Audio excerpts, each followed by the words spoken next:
రావణ, ఉన్న మాట ఉన్నట్టు చెప్తున్నాను. ఆకలి ఉన్నవాడు తెలియక విషంతో కూడుకున్న పదార్థాన్ని జీర్ణం చేసుకోగలగదని తినేసినట్టు సీతమ్మ జోలికొచ్చావు. ఆ సీతమ్మ ఎవరో తెలుసా? 5 తలల పావు.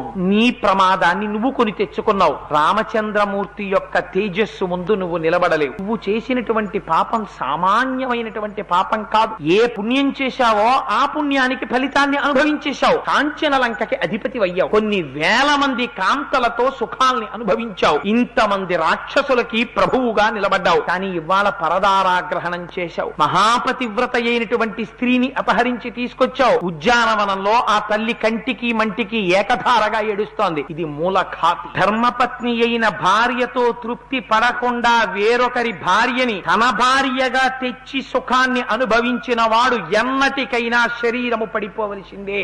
ఈశ్వరుడు ఆ విషయంలో మాత్రం ఇంకా ఏ విధమైనటువంటి దాక్షిణ్యము చూపించడు. దారుణమైనటువంటి పని చేశావు రావణ. నా మాట విను. నేను రాముడి ముందు నిలబడగలనని అనుకుంటున్నావేమో. రాముడి యొక్క తేజస్సు ముందు నిలబడలేవు. అగ్నిహోత్రంలో పడిన దీపపు పురుగు ఎలా నశించిపోతుందో రాముడే లంకా పట్టణానికి వచ్చి నిలబడినటువంటి రోజున నువ్వు అలా నశించిపోతావు. రాముడు ధనుర్వేదాన్నంతటినీ తెలుసున్నవాడు. ఋషుల దగ్గర సమస్త అస్త్ర శస్త్రములు తెలుసుకున్నవాడు. మహాధర్మాత్ముడు. అటువంటి రాముడు వచ్చి లంకలో నిలబడి చేతిలో కోదండమును పట్టుకుని బాణములను విడిచిపెట్టడం ప్రారంభం చేశాడా?